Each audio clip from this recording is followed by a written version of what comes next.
Invincible.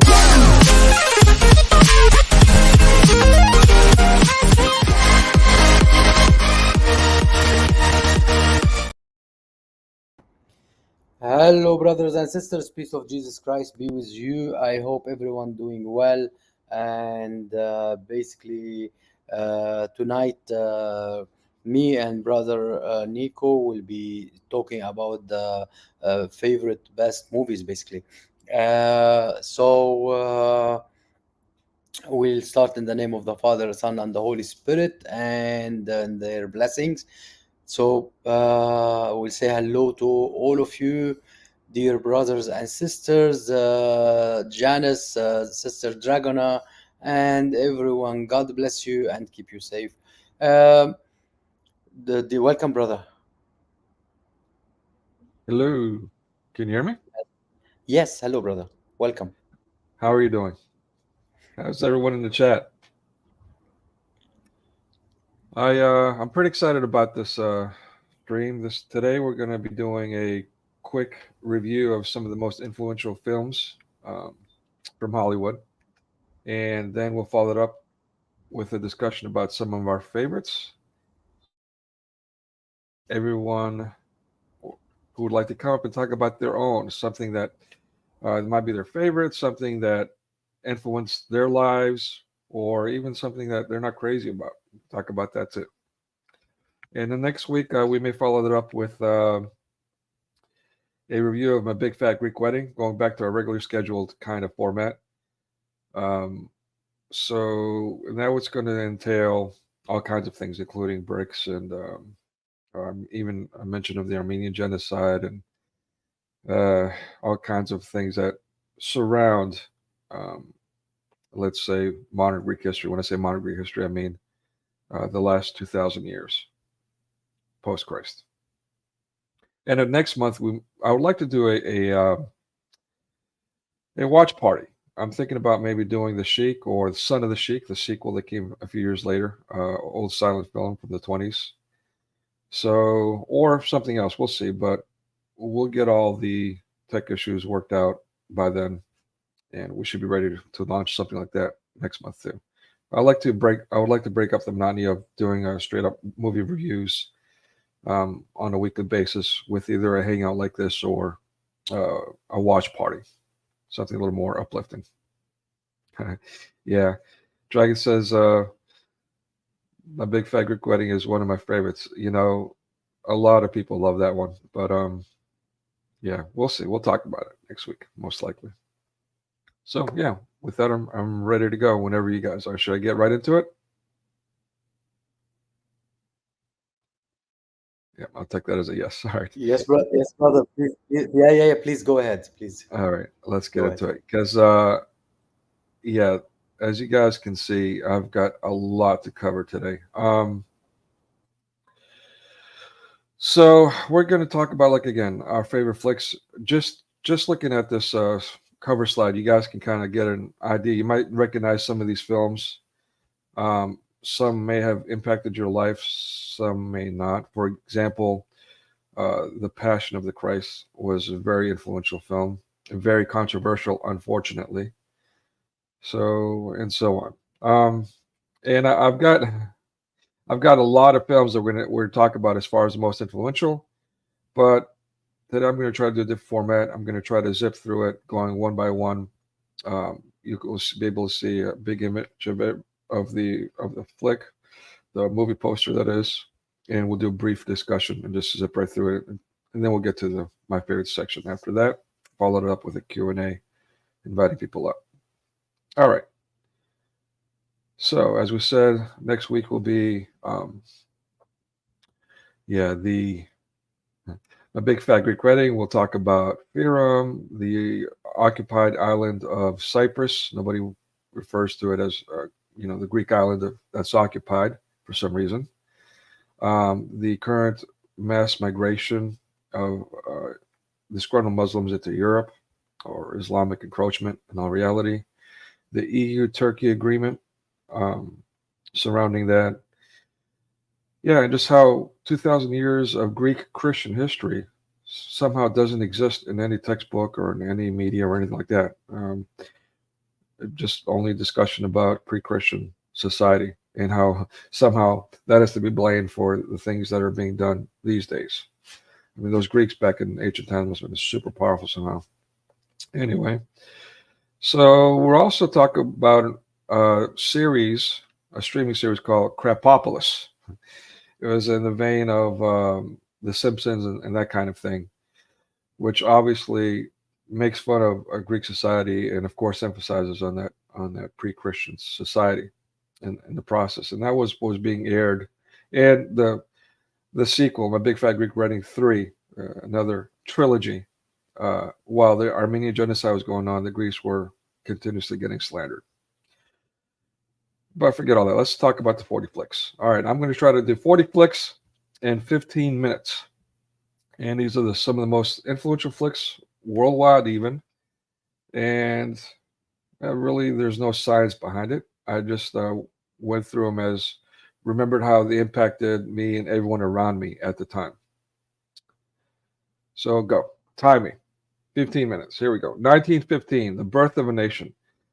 This film was accredited for revitalizing the KKK. At least that's what they say it did now. Before that, the KKK had died, and this brought back a movement. And again, in the late 20th century, the KKK had disbanded, actually.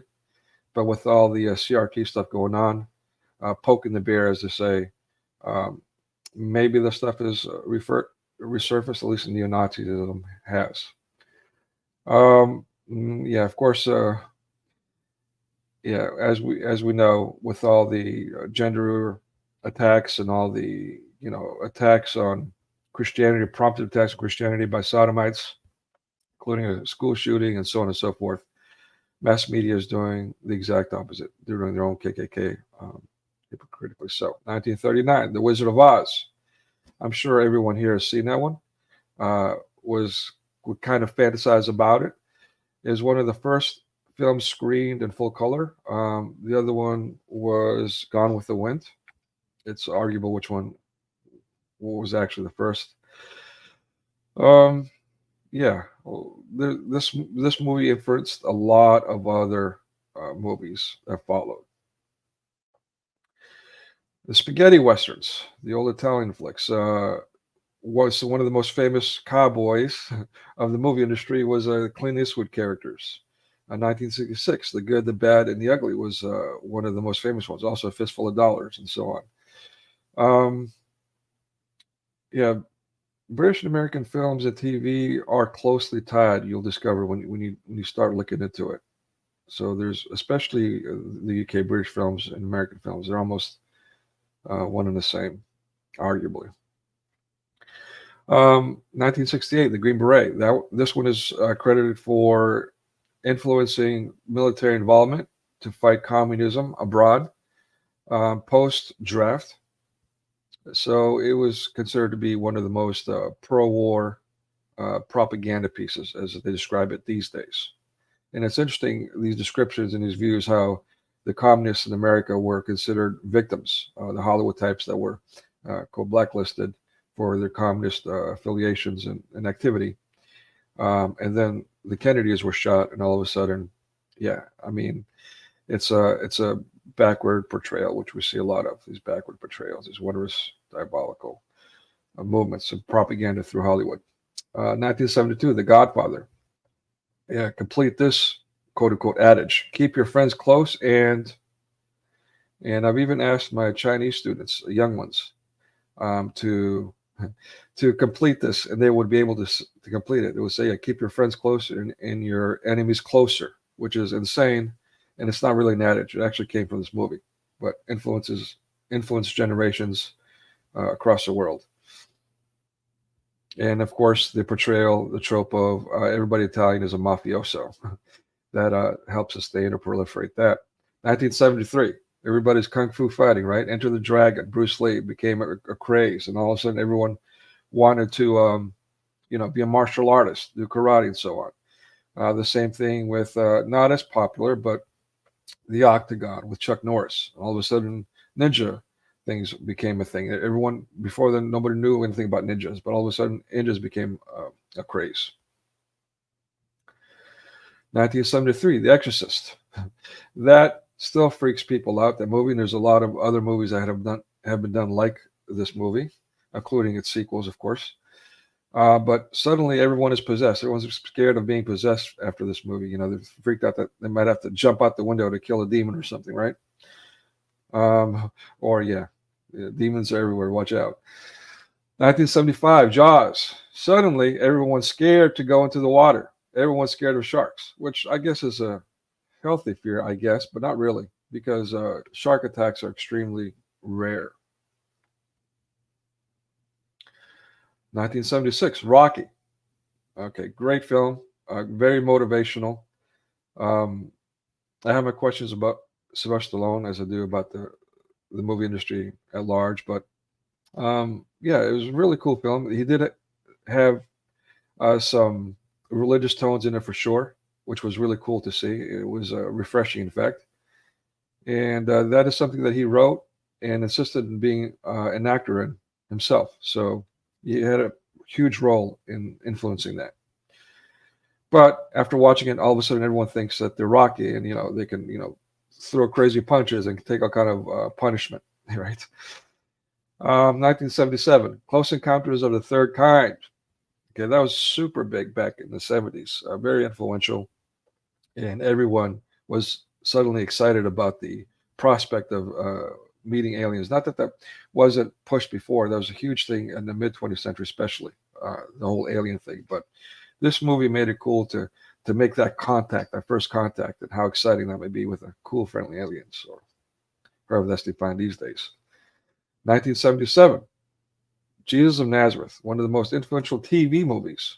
Um, so, yeah, I mean, even to this day, people are familiar with Jesus of Nazareth, and it's refreshing to have an actual Christian movie have such a great positive impact. But I wonder what people say collectively about this movie these days. I'm intrigued about that. 1977, Saturday Night Fever.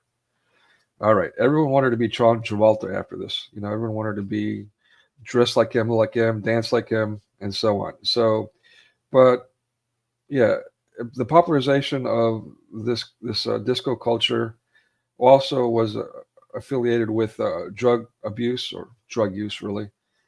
And yeah, I mean, it wasn't really. We're talking about acid and really heavy drugs. Not that I think minor drugs are good either, but so it was not really the greatest influence. It was a cool movie, not a good one, in essence. 1977, Star Wars. I myself, for the longest time, viewed this as a Christian movie. Um, but if you look at it, George Lucas was most likely California spiritual, and I mean, we have the bad habit of Christians of projecting our Christianity onto things that may not be actually Christian. But I mean, to this day, I still use the argument of you don't want to turn to the dark side through the passions. I use this movie as an example. It's a good visual illustration of it. And then everyone was a telekinetic after this movie. Everyone had the Force, right? Or another one, yeah, go ahead, Amir. I want to cut you off just for 1 second. I want to ask Damien to go to Lloyd's as long as he's posting, not greeting, not that Lloyd is live. He's posting like a couple of times. Like Lloyd is live streaming. Yes, Damien, just go there and post that same thing. Say Amir and Nico are live now. Just go post it twice there and come back. We are waiting for you. All right, brother, Yeah, keep going. Sorry for cutting you off.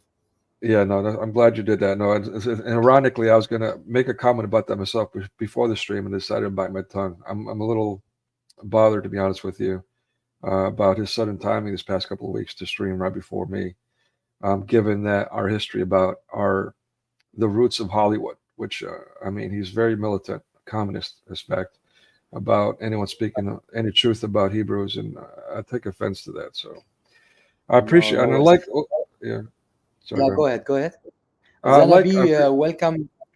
Yeah, and Damien and everyone, welcome. God bless you all. Go ahead. Sorry, brother. Go ahead. that's right.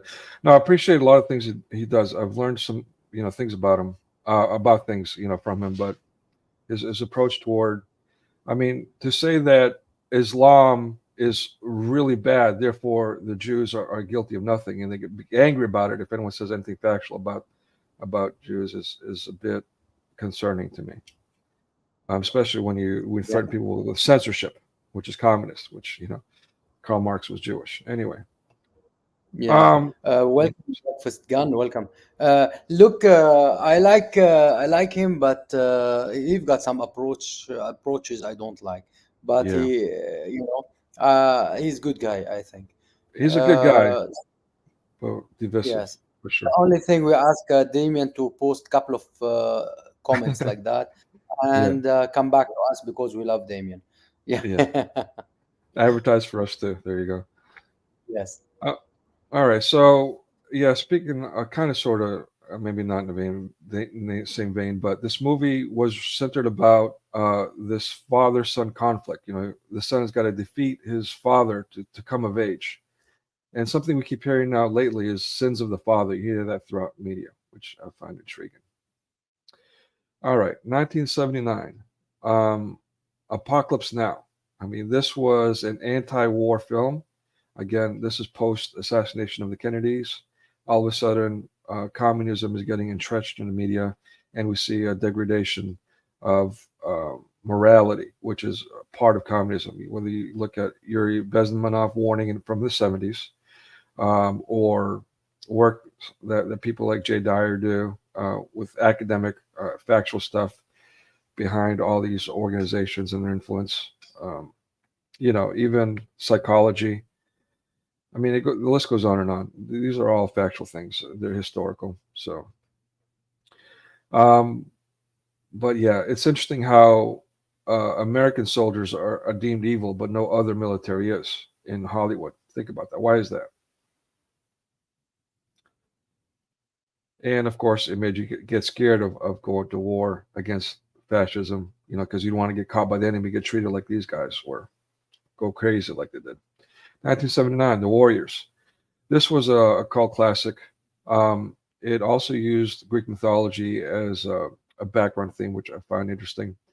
It made being in a gang really popular, and also the movie starts with stating the fact that gang members outnumber cops. Why did they put that at the beginning of the movie? It's kind of interesting. So this kind of really helped uh, proliferate, not proliferate, but really empower or augment gang members. And in the 70s, you'll find that the Crips got really big too. Maybe a coincidence, maybe not. But we'll get to that too in a moment. 1981, Quest for Fire. All of a sudden, now we saw an audiovisual of the whole evolutionary theory, the Darwinian theory that people came from apes, which to this day we still don't know where the missing link is. It's, I mean, talk about fantasies. But yeah, it was really influential, and it was done without dialogue, so it could be real. Kind of like Mel Gibson had did the whole the Passion of the Christ in Aramaic, and that was a big discussion, a big selling point. Their big selling point was everyone was grunting. And of course the vulgar caveman behavior. 1981, Excalibur. This is for the Dungeons and Dragons crowd, but it made it really mainstream, the whole occult thing. It's of course based off of the whole Merlin, you know, Knights of the Round Table legends. But yeah, I mean, everyone wanted to be the chosen one. They wanted to be able to be the one that's worthy to pull the sword out of the stone, or worthy to hold Thor's hammer, or worthy to have Doctor Strange's cape for the fanboys out there. You know, this worthiness to obtain powers from the occult became popular. D&D also had become really big in the 70s as well. All living in your head and fantasizing about the occult. 1982, First Blood, Rambo. Super popular movie. What's the movie about? It's about someone who has post-traumatic syndrome from the war, a war veteran, Vietnam veteran, because going to war against the communists in Vietnam was bad, according to media, according to Hollywood. Um, and it gave people, of course, a sense of invincibility. You can, shoot off hundreds and hundreds of rounds without getting hit yourself. Everyone's a Rambo. That was a trope, and which was eventually made fun of, but because emasculation. But also, it made an insurrection, quote unquote insurrection, look awesome. It made revolutionary, becoming defiant, look really cool. It's particularly shooting up cops, because whatever, they're just, cops are bad. They bother people for no reason. 1982, Gandhi made this controversial historical figure look like the Messiah. Right? I mean, nobody, I don't want to say nobody, but generally speaking, people were talking about, be peaceful and loving like Gandhi, not peaceful and loving like Jesus Christ.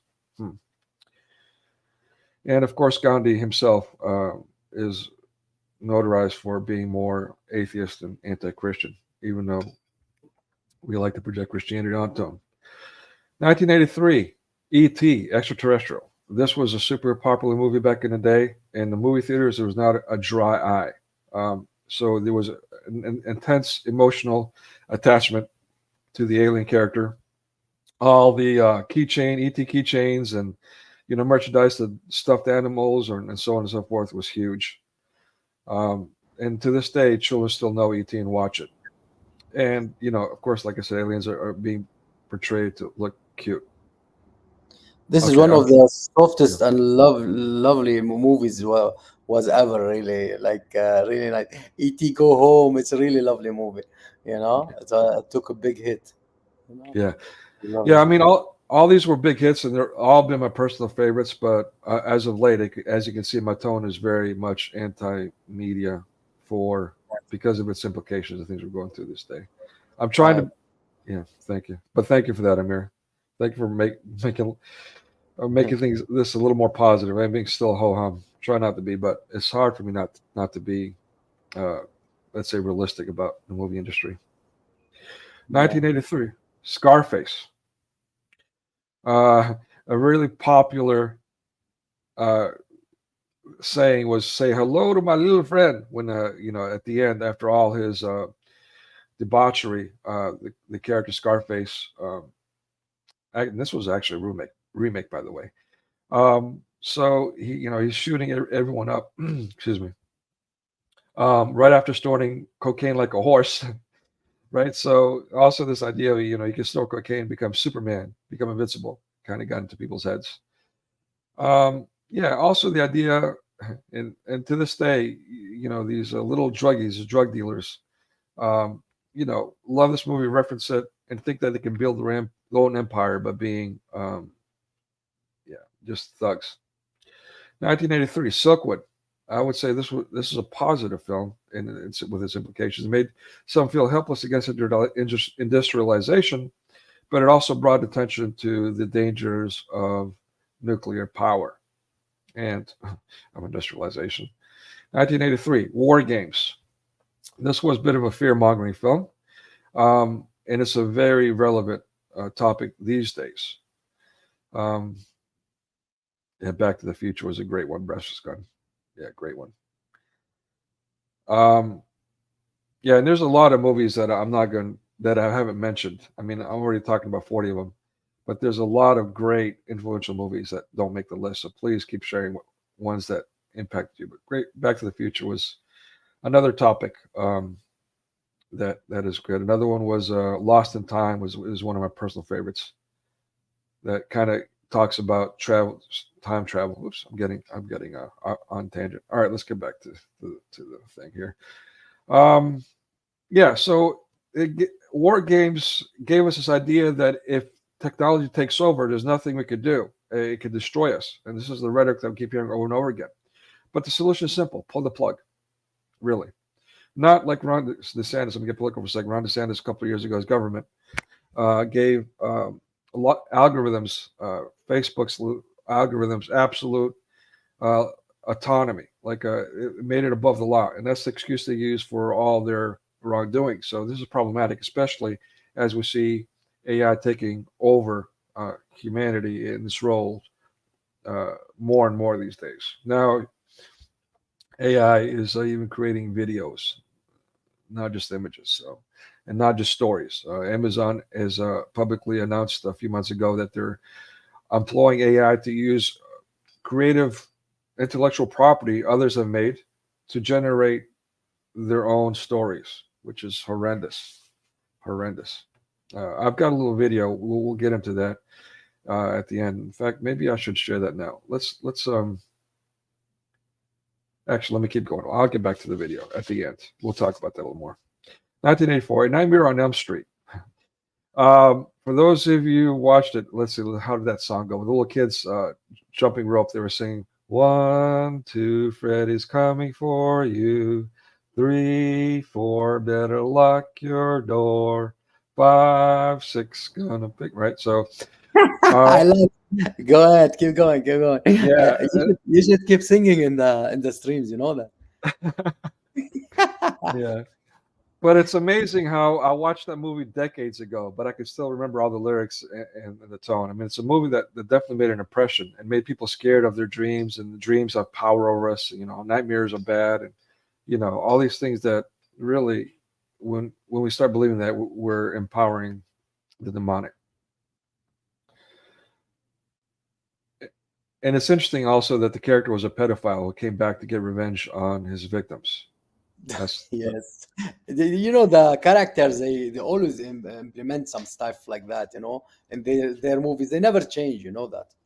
Yeah, it's Yeah, crazy. Looking back at it, it's like, wow, I can't Hollywood. believe I like this Yeah, stuff. Hollywood always like that, implementing stuff like that. Yeah. Yeah. Welcome, Adrian. Welcome, brother. So another one in that vein was Children of the Corn. I mean, everyone, 1984, everyone, got scared of cornfields, and it also proliferated, or I should say, prompted this whole children against parents thing. I mean, it wasn't really nothing new at that point, but it really drove that home.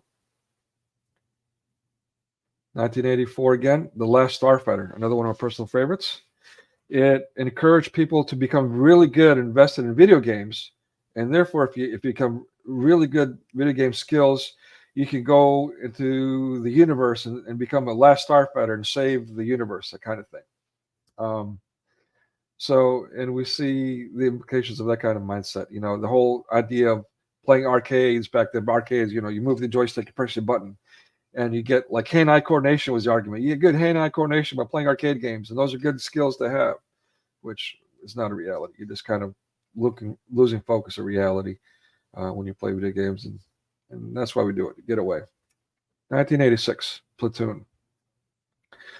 Again, this was an anti-U.S. military, pro-communist movie. It showed how the U.S. military is horrendous. It's detrimental to those who get involved. As far as that goes, I've had experiences where I'm teaching young Chinese students who, at some point, they would wear their communist school outfits, and I'd even one that was like, I think it was like 7 years old, really young, cutesy, like adorable and super smart, one of the cutest kids you'll ever meet. And then one day, I think it was a national Chinese holiday, he was like, China will kill everyone. He was like jeering on, like, kill everyone, kill Japan, kill everyone. I'm like, kill America. I'm like, okay, well, what about me? Everyone, kill everyone. So this kid who loved me, he's really cute, really young. It was going on about world domination and killing everyone, including his beloved teacher. And that kind of sentiment is, in my experience, hasn't been dominant, but it's definitely present. And we see that in Islam too. We see in the whole, what is that mouse character, Farfor, and that kind of conditioning, which also exists in the U.S. by the way. Texas schools you got his Muslim schools that are teaching that. I've got video of that in my own edited video on my channel about Islam, how Hollywood, why does it support Islam? So yeah, I mean it's a real problem. Grassroots movement of fascism. 1987, The Last Emperor. Speaking of which, I made Imperial China look great. It's Chinese history. It made it wonderful. It made the Chinese look like victims, and I'm not saying they're not. They have been themselves invaded. We know by the Mongols, of course, in World War II by Japan. Um, but yeah, they've got a very long history, even before communism, of absolute oppression of its own citizens and just being vile towards its neighbors itself. Vietnam, Korea, Japan. I mean, the list goes on. Russia. 1987, Dirty Dancing. Okay, so before this movie, you can go to a nightclub and have a normal dancing kind of, let's call it normal dancing kind of tradition. But after this movie, forgive me, but everyone started getting on the dance floor, started dry humping. It completely changed the culture of dancing altogether. Some decades later, drugs and techno music made things completely psychedelic and weird. But this one, this movie was the one that made it all raunchy. And of course, it's about abortion, pro-abortion. The hero is a hero for paying for abortion. Yeah, it is about this kind of things, abortion and stuff like that. And tell me, brother, this babe, the whole movie, she was a babe. She didn't grow up. Why? She, That's great. her name is baby or something, and she Yeah, didn't grow up. She was as old as. that's hilarious. It's a pro, by the way, pro Jewish, pro all of them, including her. They were about a Jewish, about abortion, about so many things. They spoke about so many topics in this movie. We should speak about it by itself. You know, Sure, I love that. That's a great yeah, idea. yeah. Same as a couple of movies you mentioned previously, but this one specifically, I think we should speak about it by itself. That's a that's a great point. We'll do that. In fact, we'll talk about it and encourage those in the audience, or even afterwards, if you watch us afterwards, in the comment section, leave your ideas. If you see any movies that you think we should do, let us know. Or even ones that don't make the list, let us know. Like Back to the Future was another good one. Yes. All right, back to the gang thing. 1988, Colors. This movie, I mean, one of the rap songs was, let's see if I can remember this one. Colors, colors. I'm a nightmare walking, psychopath talking, king of the jungle, just a gangster stalking, living life like a firecracker, quick as my fuse. I don't know, I can't remember, but yeah, I mean that's from the decades ago, and I can still off the top of my head remember the lyrics of that. That was really popular, along with Coolio, Gangster's Paradise, and another different silly movie. Um, so yeah, I mean this promoted arguably the gang war. It was good. It was realistic. It showed both sides. I thought this was the most Ghostbusters of Jurassic Park. Breakfast Gun says really cool. Really good choices. Breakfast Gun. Yeah. So realistic perspective. It showed both sides. I appreciated that. It showed the plight of the cop to some degree, and I like that. Well, yeah, it popularized the Bloods of Crips in the 80s. There was a big boom between the two. Next thing you know, everyone across the country and probably in the world too, I can't speak to that, but I would imagine they wanted to be either Blood or Crip. It was a real problem statistically. 1988, Mississippi Burning. I'm actually relatively thankful for this movie. Brother, Yes. we have a couple of suggestions from our brother in here. Ghostbusters and Jurassic Parks. Park. Yeah, done Yeah, deal. I love those. Yeah. yeah, lovely. Thank Um, you. Thank you, brother, for those suggestions. I encourage everyone to suggest some good movies. Yes, thank yeah. you. And Dragon mentioned The Fog, which is really interesting because when that movie came out, that did influence a lot of people too. Have them a fear of the fog and how they might eat their faces off or something, right? you know. Ah, yes, I remember the fog. Yeah, yeah. I didn't pay attention for Dragon's message, but Yeah. yes, it is good movie as well. Yeah, yeah, I remember it. Ah, yeah, I Yeah. saw it now. I saw the message. Yeah. Okay. Yeah. So yeah, 1988 Mississippi Burning. It made the KKK a shameful thing. Soon after that, the, it was abolished. But another thing it did was cemented the stereotype of the Southerner. You know, the Southerner is stupid, the Southerner is racist, and so on and so forth, which is in itself bigoted, fascist. 1988, The Accused.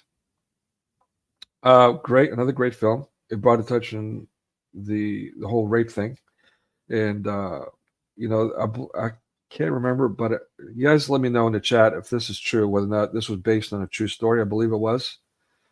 Um, but yeah, it also, I don't want to use the word empowered, but it gave the people the encourage, these victims, to speak out because usually when people get raped, woman or man, by the way, I think more so for men. More men are especially ashamed of confessing that they've been raped, especially when they're raped by women, which does happen.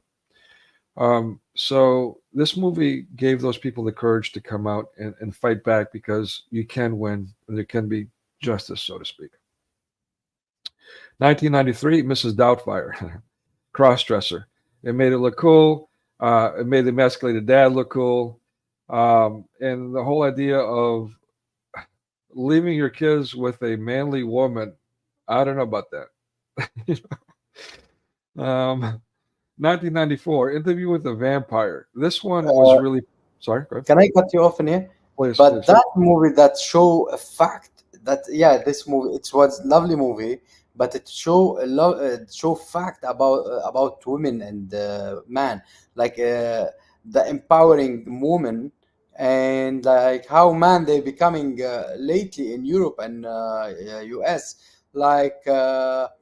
Women that can throw out man and no for no reason, let's say, or even if he's working hard or stuff like that. So he's like a tool now. He does he's not no matter what he is, or even if no matter she'll break a house for no reason, you know, or stuff like that, like some subjects like that inside this movie.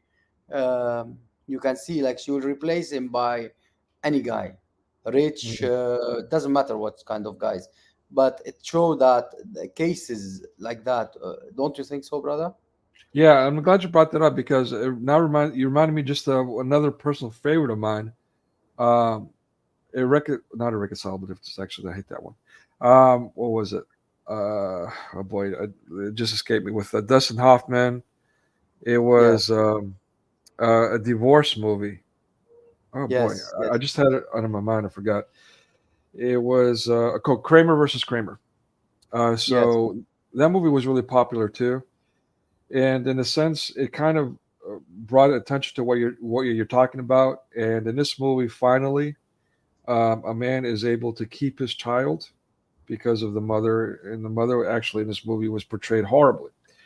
So I liked it as a child. I liked it as a child. I wasn't aware of these things. I just liked it because it was to me a heartwarming movie because of the relationship the father had with his son. So I appreciated it for that. But then as an adult, after enduring all these things, I was like, okay, this is really cool because it reflects that. But now, as I realize even more about mass media and its implications and this how it's putting us together, I'm not so sure I like it anymore because in essence, what that movie was doing was, making it look cool to have divorces, to break up the yeah, home. Which I'm not a fan of. yes. They break homes for no reason nowadays. Like they hurry up to get married, but then they have no problem in breaking the house. It's not like until the Lord separate them, separate their spirits. It's they die, one of them die or something. They break the marriage. No, they don't care about the kids even. They care about the wealth. You know, more about the wealth Mm. than the kids or their life together. Yeah, I think that we used to, after divorce became popularized, um, we went from going into relationships thinking about whether or not we will get divorced to soon after thinking about when we'll get divorced. And then these days it's like marriage. I mean, I could be taken too far, but that's how it feels. Like now marriage is kind of passe. I Yes. could be wrong. Um, all right. Oh yeah, Interview with the Vampire, 1994. This was a cult classic. It was interesting in that it made secret vampire societies popular. Okay, so they had Dungeons and Dragons societies. They had all these people that would get together and dress up in medieval things and cast spells on each other and so on. But when Interview with the Vampire came out, all of a sudden that became popular to have secret societies that got together, pretended that they were vampires. It's kind of creepy, especially with the things that we see today. All the discussion of cannibalism, even which is a big theme in Hollywood, something they push over and over and over again.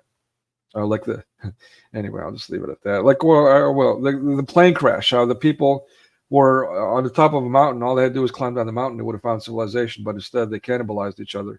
And then Hollywood made a movie about them and made them heroes for it. It's disturbing. Yeah, 1997, Boogie Nights. I hate to embarrass to admit, one of my guilty pleasures, one of my personal favorites. I liked it because one of the characters in it repented. He didn't like the lifestyle of being in the porn industry or the drugs and all that. And so he ended up walking away from it and having a normal life, which I appreciated. Found that redeeming. That being said, he was the black character and the only black character in the movie. Everyone else was evil. And so looking back at that movie now, I'm like, I got to wonder if that was subliminal too. Yeah, I mean, again, it popularized doing porn, which it wasn't the only one that did that, but we can see now that that's a big issue with all the streaming and all that, and with the youth getting involved in that too. Yeah, and the whole penis envy, the emasculation thing. It made whatever his name was, I forgot now, John Holmes or something like that. Uh, you know, you've got to reach a certain level, let's say, a certain measurement. 1998, You've Got Mail. This, speaking of which, made it very popular to what I'm calling a digital mail order bride, to have a digital mail order bride, vice versa. Before that, even though a lot of people were doing it, they had the AOL, exchanges, ASL. Let me put it in the chat. This was very common to see on AOL back in the day. AOL Live, age, sex, location is what that stood for. So immediately, AOL in the internet became a hookup, a means of people who don't even know each other to get together and do the nasty. So yeah, before this movie, it was taboo to, like, it was kind of like, what, you met him online or met her online? What's wrong with you? But this movie romanticized that, made it cool. This movie was a really great movie. I really liked it. Somehow it was good. Yeah, there is so many things in it, but it's a lovely movie. Yeah, Lovely movie. I'm glad you're coming in with the counter of all my whole humness, but so keep doing that. I'm trying not to cut off a lot, but No, please cut off. I think people need to hear the good things about these things too. yeah, because let's say such a movie let's say You've Got Mail. It's something you shouldn't miss. Everyone should watch it if you didn't. Or let's say Jesus of Nazareth, or so many movies you put like Godfathers. It's, let's say, in the Godfather, somebody will say, let's say his wife asked him, did you kill him, or so, tell her, I'll allow you to ask me this, to go into my affairs, this one, because he didn't allow her first. Yeah, and then he told her, okay, I will allow you this time to interfere in my business. And Mm. she asked him, did you? He said, no. And that's it. Everybody came and kissed his hand. So he killed him and everything. So you'll see the thing in the movie, like it's beautiful things. Yeah, you wouldn't see it in different movies. So this movie was really great, The Godfather. So Yeah, some classic thing everybody should watch if you didn't. So yeah, lovely movie.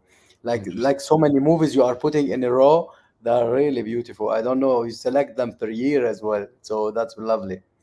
Yeah, they're Beautiful. honestly, like I said in the beginning slide, they were off the top of my head, just movies that came to my mind that were very influential at the time, at least, if not still to these days.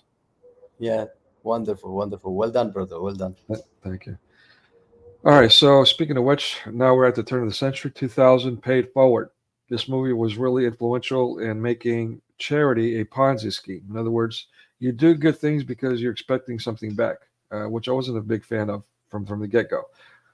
Um, and also leaving the single mom leaving the child with a stranger at home alone was, I mean, especially the actor who played that character, right? Now we know about him, Kevin Spacey. That guy always creeped me out. But anyway, with that weird smile of his. And 2004, The Passion of the Christ. Here, something positive. Here we go. They even brought believers closer to Jesus Christ, including myself. You know, I mean, E.T. made everyone cry, but Passion of the Christ, I mean, wow. It's a movie that was so powerful, it's hard to watch again. That's how Yeah, powerful it is. and it has been boycotted a lot, like his latest movie, Freedom. What they call it? Both movies been boycotted a lot by the Jewish Hollywood industry. you know, Yeah, so in all countries, being this one being boycotted, it's really harsh, but it was really good, and it showed that the as much as possible the actual things what happened, yeah, but that's why they didn't want to show the fact. They want that soft version, like the first movie you show, Jesus of Nazareth, or some other mhm, movies similar to it. yeah. No, I mean that's a great point, and yeah, I mean absolutely, yeah. I, it's interesting what they did to Mel Gibson too. I mean, he's a Hollywood powerhouse. I mean, director, actor, writer. He's done the whole nine. So, but even someone that well entrenched, that powerful, that rich and famous, his life was destroyed by uh, the Hebrews, the mass media moguls. Um, and his life was turned upside down. And then he went to disappearing for a while to now doing low budget B rated films, which is it's fascinating. They essentially made an example of him. It reminds me a little of others, but including Bill Cosby. Bear with me here. Bill Cosby went to prison recently as an old man for something he confessed to under duress, which is illegal, from decades ago. Okay, so there was an initial charge. That charge was dropped because it turned out to be a lie. Now, it wasn't even a settlement, which is usually the case, but a lie. She dropped it. To then them going for him something that they made him confess to 70 years ago under the terms that if he confessed to it, they would let him go, and they didn't, and they sent him to jail for years. Why did they do that?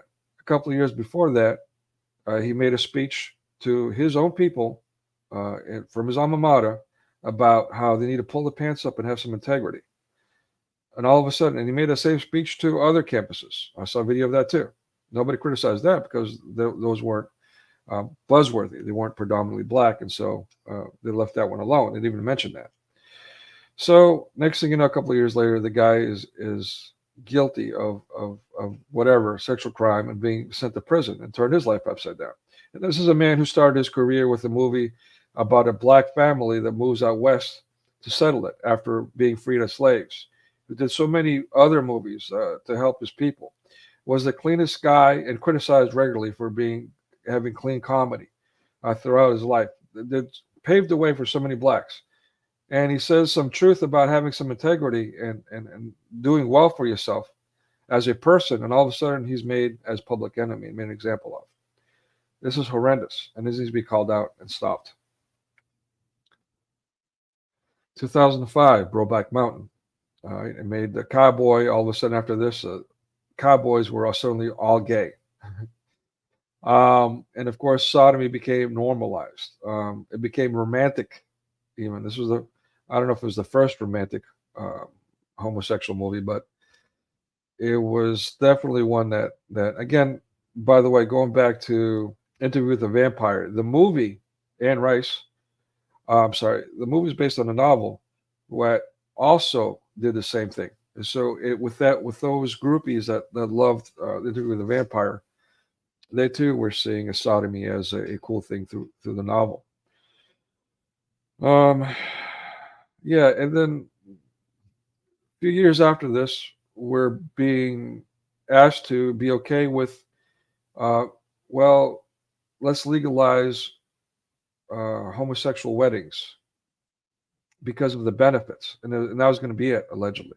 But we all knew what was coming next, and sure enough, here we are now. Uh, Sodomites are being prompted to kill Christians just for being Christian from the top down, and it's horrendous. 2007 Bucket List. Okay, you could say that's a war movie, but yeah, it really made passing away something finite and horrible. And it fed into the whole materialism thing, the hedonism and the nihilism and so on. You know, it's individualism. We got to hoard as much as we can while we're still alive and do as much as we can. You know, and take selfies and so on and so forth. Here I am in Italy, Facebook. So I don't know. I didn't like it in essence. All right, here we go. Finally, Can I give a comment about it though? please, please. Yeah, it was a really good movie. I really liked it myself, but there were lots of things they made. Like we could speak for hours about it. You know, like antichrist, anti everything. you know in Right. that this movie there were so many things we could speak about it. We could make full episode about this movie. So I think yes, there is so many things we could, but it's good movie, like to watch. It's nice that it's nice, but there's so many things we can talk about. If you Yeah, want, we can talk about it another time. yeah, yeah, definitely.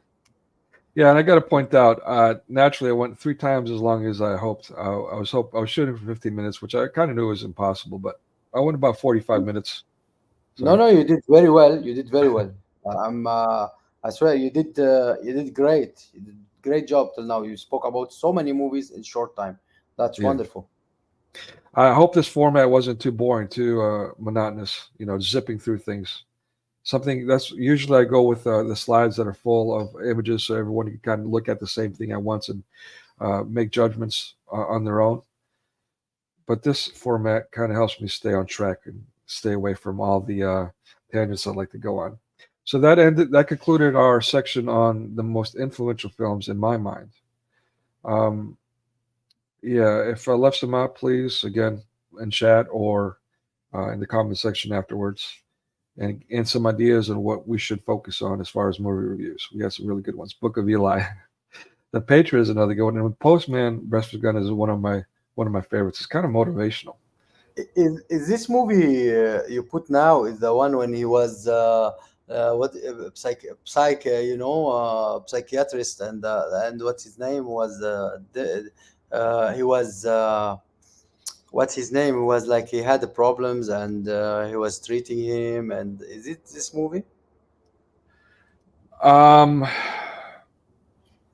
so yeah, I mean, it basically, so Matt let Damon. me, yeah, sorry, go ahead.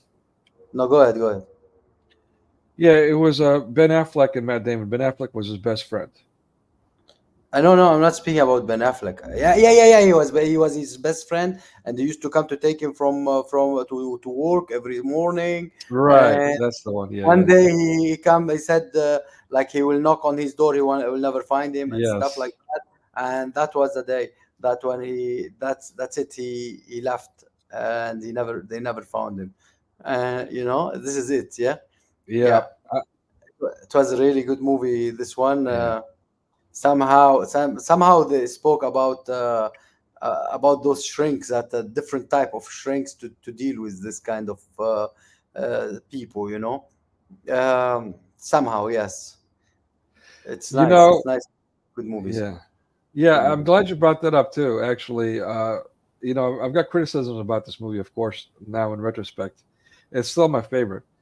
Um, Yeah. but yeah, I mean, the whole idea that always bothered me how his best friend was celebrating the fact that he would never see him again.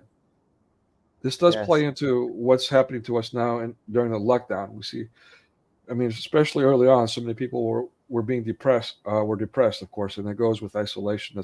Isolation is one of the biggest factors uh, for causing psychosis.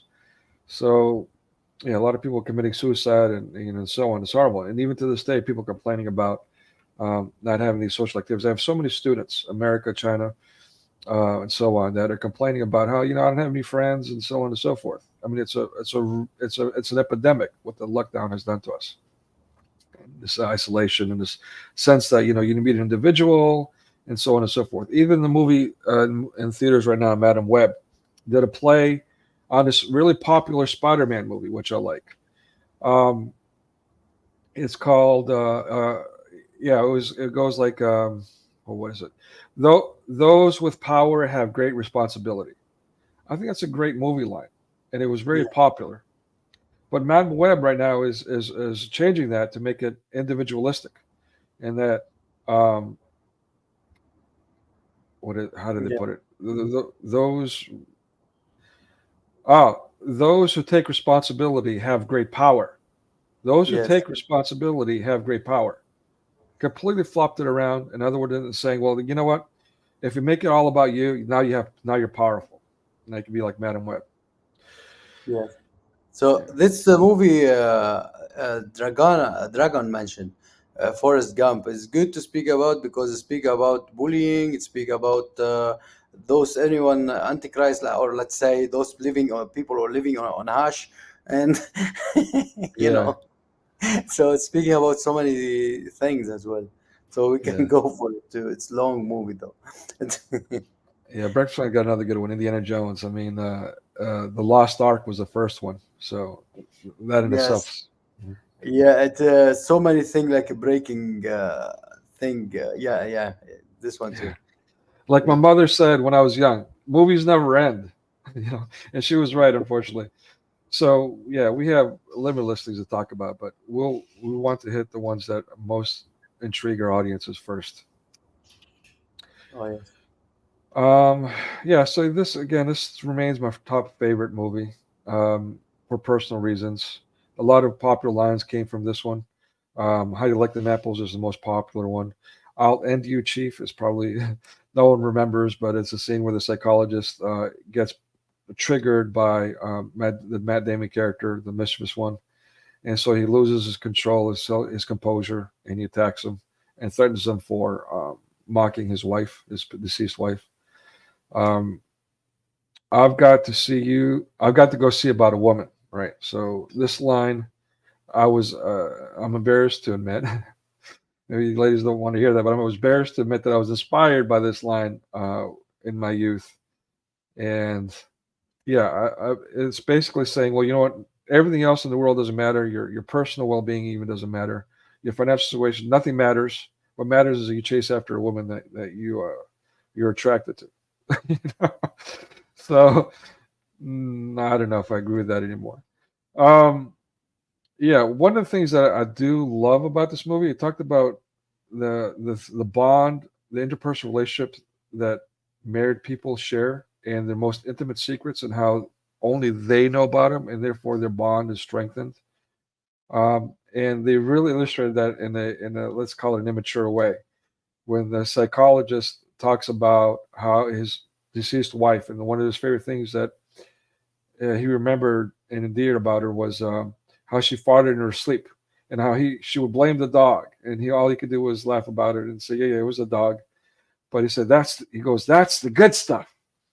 So in other words, yeah, I mean those secrets that only you leave yourself vulnerable to with the person that you can live with for the rest of your life and have that powerful bond as one body.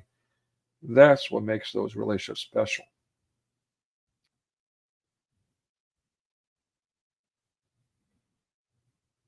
All right. Oh yeah. Let me go back here. Another line. Do you find it difficult to hide the fact that you're gay? Another favorite line of mine. He's the rebel is challenging one of the psychologists, and it goes on and on. And in fact, one thing, and this is relevant these days, something that's getting popularized is the dark room, going in and getting hypnotized and brainwashed so you can overcome things. This is starting to catch fire. It's a major problem. We're going more and more into our own heads, and losing touch with reality, and people are lining up for it. We have people in our own circles that are excited about the idea of getting a brain implant and how they're going to evolve because of that. Um, so yeah, I mean, this is an issue. I mean, I'm getting lost in my train of thought here, but it's a problem. It's a problem that needs to be addressed. We need to speak out about those things and save as many people as we can before they perish. My second all-time favorite is Braveheart. I got to say, I don't like gore, and Mel Gibson, he loves his gore. But with that being said, sorry, go ahead. Amir? No, go ahead, go ahead. I will when you finish, I will speak. No, I'm going to say that that's one of my favorite movies, and of course, the very popular line when the movie ends with "freedom," like no matter what he endures and he's going through, Yeah, there that's is so many points in this movie. It's like it show how bad, let's say, some stuff in it, some stuff happening for throughout history, or killing, or in killing, or in like taking others countries or stuff like that, or let's say what's happening between Muslims, and taking like minorities, like in some countries, the Christians, they are raping women.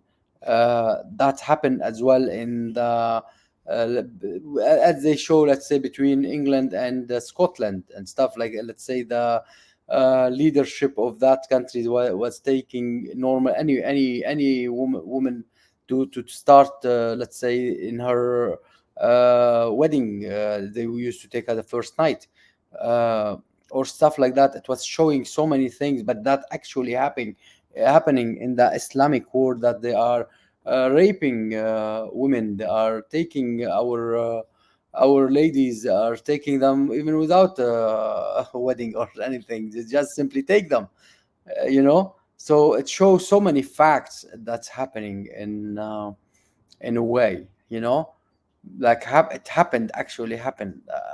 So you see that always Mel Gibson, they come with different topics, different things, and it's good, really good topics, I think.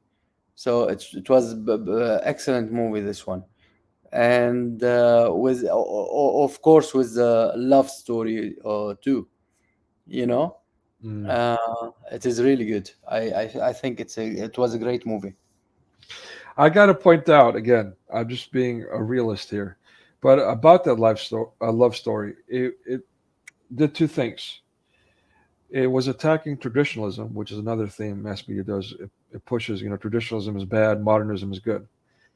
Um, in the sense that she had an arranged wedding that she didn't want, and of course, her husband is queer, so that's a problem for her.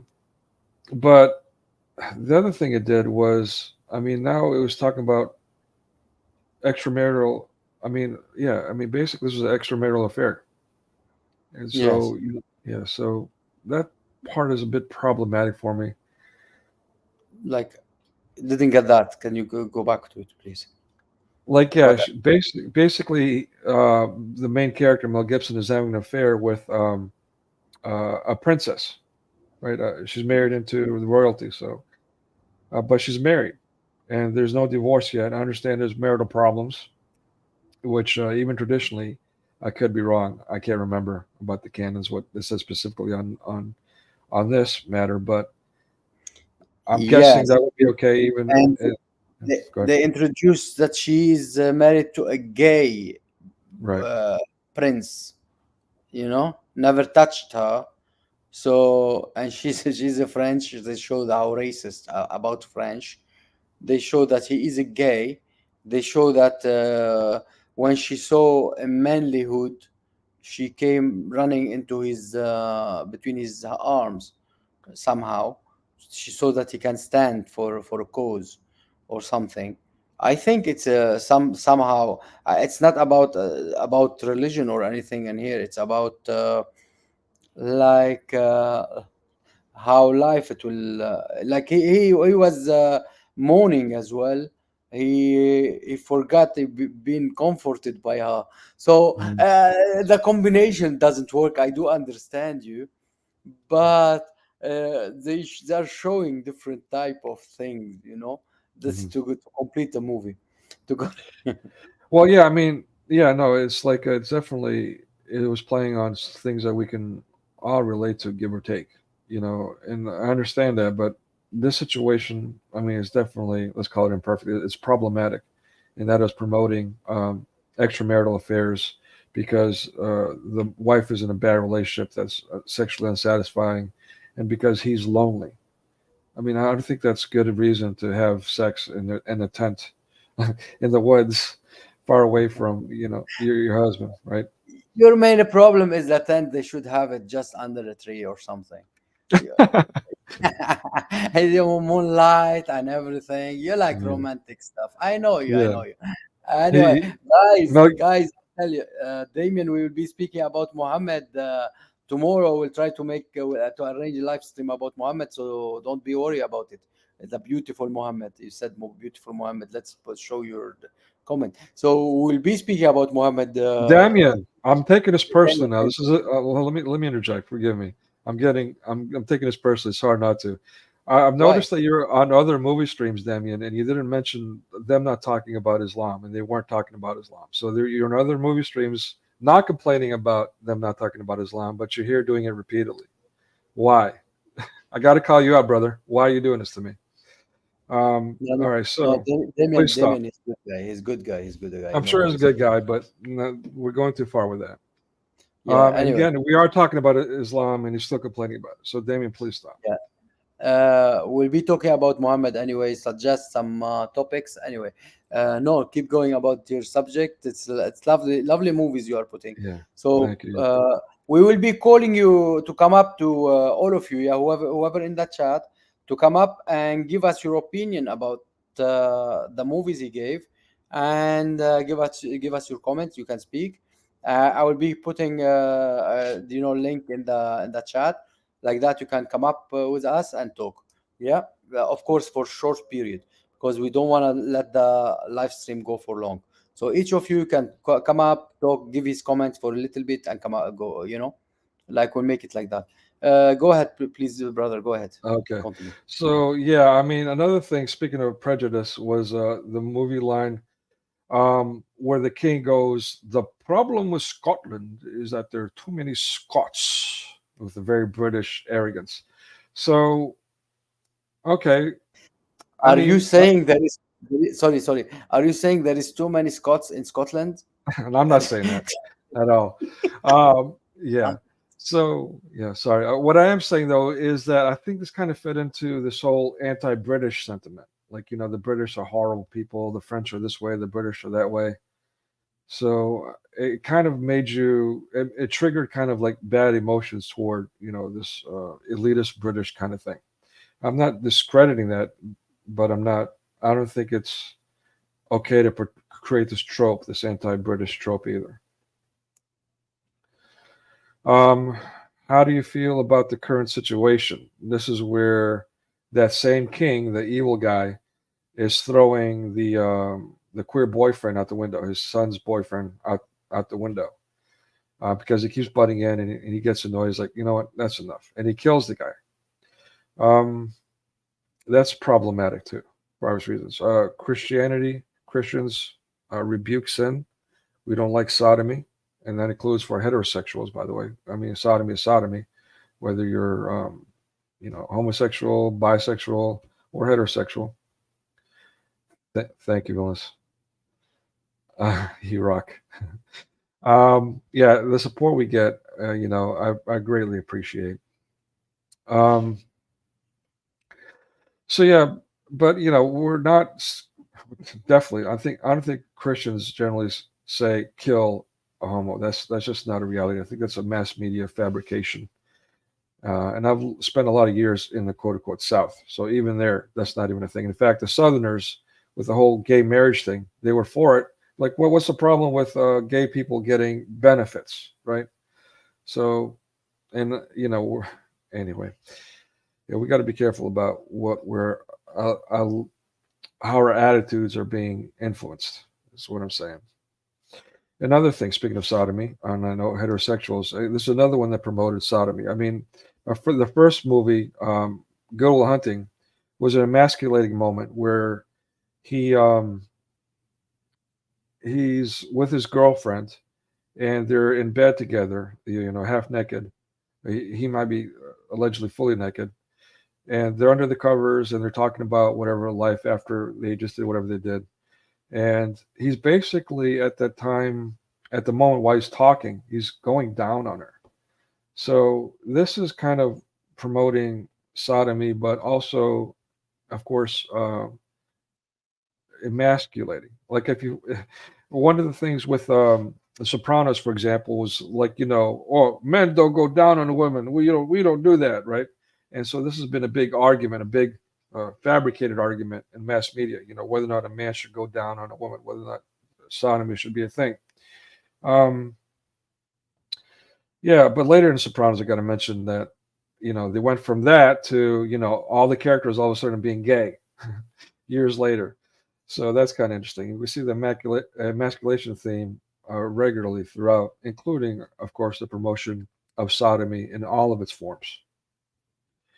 One of the lines I liked about this movie, too, just like Freedom, was at the very end from the guy who portrayed William Wallace in the movie, at least, to him cheering on, like trying to raise the spirits of people fighting oppression, like saying, you braved with William Wallace, now brave with me. It was kind of inspiring.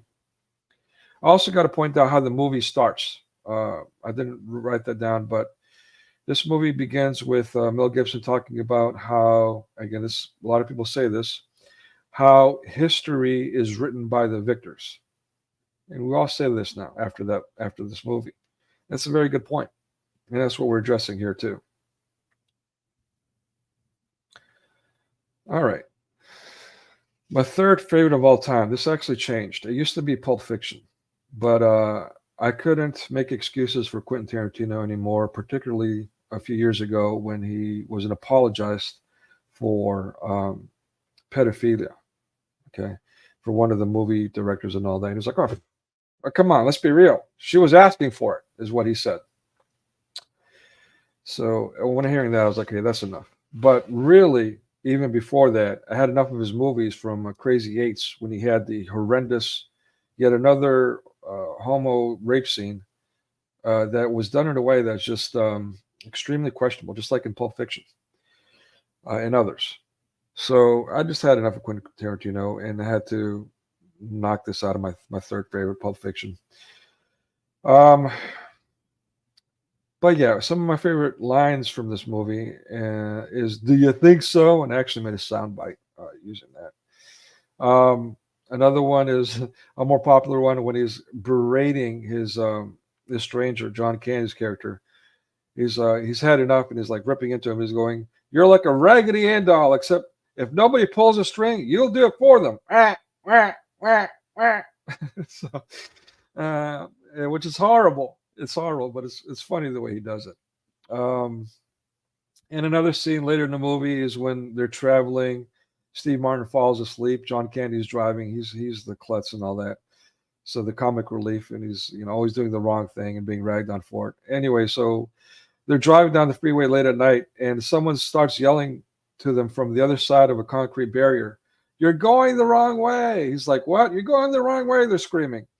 And Steve Martin wakes up. He's like, "What's going on?" He's like, John Candy says, "I don't know. They say we're going the wrong way." He just like, Steve Martin thinks about it. He's like, "Wait a minute. How do they know where we're going?" "Oh, they're just drunk. They're idiots." And John Candy's turning on, "Thank you. Thank you." And he starts doing the drinking out of a bottle, hand gesture and all that. Meanwhile, they're actually on the wrong side of the freeway, driving straight toward oncoming traffic. So I thought that was a bit symbolic of some of us, at least at some points in our lives, where people trying to warn us, "Hey, you're going the wrong way," and then we just kind of write them off for silly reasons. Oh yeah, and then another really popular one. It's one that I can't quote here. There's a lot of F-bombs in there, but it's essentially Steve Martin's gone through all this craziness. He's gotten away from John Candy. He's at an airport, and his rental is not where it's supposed to be. So he goes back. He has to walk through the terminal, almost dying in the process. Um, and then he's waiting in line forever, and the person behind the counter is talking on the phone, being all bubbly and cutesy, and he's annoyed. And so he goes up there, and she goes, "Can I help you?" And he goes, "You can start by wiping that smile off your effy rosy cheeks, and I want an F car with the F this and the F that and F that, all wrapped into one." And she goes, "Well, do you have your receipt?" He goes, "No." And she goes, "Oh no." He goes, "Oh no, what?" She goes, "You're effed." So anyway, um, yeah, one of my personal favorite movies, and I really like it on a personal level because it's endearing. It's about a guy who is also a widower, lonely, not, the personality wise, not someone you want to be around. He's always doing the wrong thing, but he doesn't want to. He's embarrassed to talk about that, so he doesn't let on. He pretends that he's still married, and later the Steve Martin character realizes it and ends up inviting him to his home for the Thanksgiving dinner that they finally get to after all these trials. So it's a bit heartwarming, good holiday movie. Um, yeah, and that's all I got to say about that. Groundhog Day is another honorable mention for me, as good as it gets, even though as good as it gets is really promoting sodomy, among other things, emasculation and OCD and all that stuff. But so I don't know about that one. Groundhog Day, I love. Yeah, but you cannot deny as good as it gets. It's really good. Yeah, It doesn't matter speak about the waitress and the fag and stuff like that, but it's really good. yeah. I mean, by fag, you mean cigarette, the British cigarette. Yeah, just clarifying. No, For, no, no. He for, for, meant he meant the guy. He meant the oh guy. yeah, he said he called him that. You're right. You're right. Throughout the movie, I forgot about that. So he thought that he was introducing them to each other.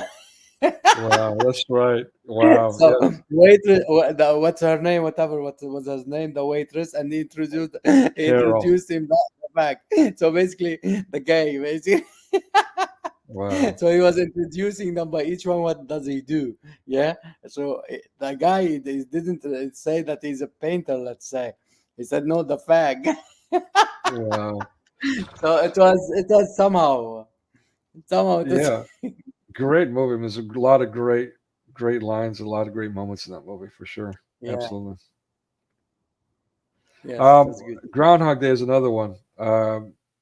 It's a powerful movie. My favorite scene is it's really spiritual in the sense that all these things going on without getting. I mean, we could probably do a review on this too. I don't know if it's or I don't know. Regardless, the scene where he's trying to turn his life around and do good things, and he sees the homeless person, which he completely ignores regularly.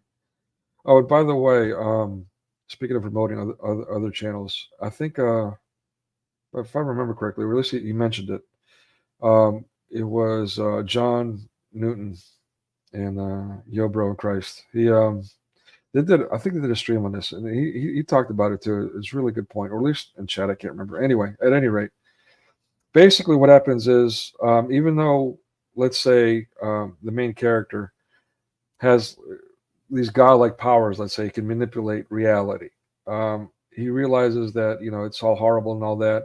And this homeless man that he keeps ignoring throughout the movie, suddenly he becomes invested in helping the guy out, and he starts doing all these things that he can, feeding him and bathing him and trying to give him a normal life to help him out. But the old man ends up passing away anyway. So um, and he's like, no, you're not going to die on my watch. He goes, and he starts running him to the hospital to save him, and then of course, medical science is limited, and so on and so forth. And so, at the end of the day, regardless of everything that he tries, he finds that he's powerless against mortality. So, I think that was a powerful learning moment in the movie where we can learn and realize that you know we can only do our best, and that's one. As you guys might have gathered, I'm definitely someone who tries to do too much. So that's definitely something I got away from in that movie, and I really appreciate. Okay, so maybe we should do a stream on this by itself. What do you guys think? Should we do a stream or should I cover this right now? Pulp Fiction and what it means and how it's spiritual. Maybe we should leave it. I think we're going to do a stream on this alone. I think it's worth it. I will say that the movie has a linear story that it talks about miracles and their impact on lives or denouncing miracles and how that leads to blaspheming the Holy Spirit and a life of condemnation within itself. So there's some good things, some good redeeming value out of this movie. It's why it was my third favorite for a while until I had enough of Tarantino. Other honorable mentions, um, The Dead Zone, which was a guy who was in an accident, kind of like Madam Web is on the movie theaters right now. Very similar. I believe they stole that, in fact, from this movie, The Dead Zone. Um, so basically, he's prophetic. He can see the future, um, and that's making him ill.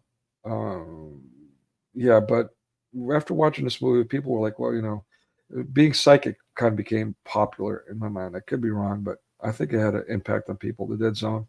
Dreamscape was not as popular, maybe more of a cult classic, but it was about people through science being able to enter other people's dreams. There's a dream thing again. And so it was both telepathic and this whole dream world thing, which, yeah, I'm not a fan of. It's going, again, along the lines of this whole transhumanism and living in your head kind of ordeal. It's kind of promoting that, making it cool. Because there's two people, the villain and the hero, and they both had that ability, among others. The never, yeah, yes. The never-ending story, 1984. We must keep our heads in the clouds, not be fascist, which is something that, again, was being pushed very much these days. And what I mean by that, if those have watched Neverending Story and the sequel and whatnot, very popular in youth. Basically, the main character loves reading books. Yay, promoting book reading. All right. Um, but then through book reading, he goes into this fantasy land and he actually is there. Next thing you know, he's really there. These people in this fantasy land, their reality is falling apart.